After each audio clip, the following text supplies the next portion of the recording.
दोस्तों आप लोग तो पोस्टर देखकर समझ ही गए होंगे कि खेसारी लाल यादव जी के बारे में इस वीडियो के माध्यम से क्या बताने जा रहे हैं।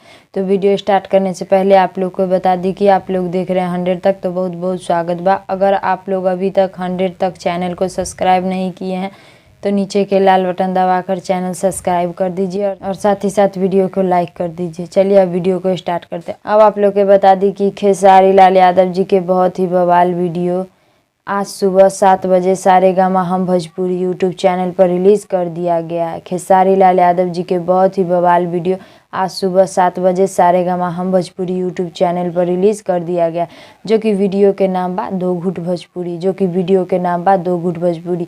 अगर आप लोग अभी तक खेसारी लाल यादव जी के बहुत ही बवाल वीडियो दो घुट भोजपुरी के वीडियो नहीं देखे हैं तो आप लोग से रिक्वेस्ट है कि आप लोग भी जाइए सारेगामा हम भोजपुरी यूट्यूब चैनल पर और खेसारी लाल यादव जी के बहुत ही बवाल वीडियो दो घुट भोजपुरी के वीडियो देखिए और देखकर नीचे कमेंट बॉक्स में बताइए कि आप लोग को देखने में कैसा लगा। जिन दर्शक लोग अभी तक खेसारी लाल यादव जी के बहुत ही बवाल वीडियो दो घुट भोजपुरी का वीडियो देख लिए हैं उन दर्शक लोग भी नीचे कमेंट बॉक्स में बताइए कि आप लोग को देखने में कैसा लगा। तो यही छोटा सा जानकारी बतावे के रहे, तो इस जानकारी के बारे में का राय बा, का विचार बा, नीचे कमेंट बॉक्स में बताएं। फिलहाल में इतने, फिर से मिलेंगे अगले वीडियो में। जय हिंद, जय भोजपुरी।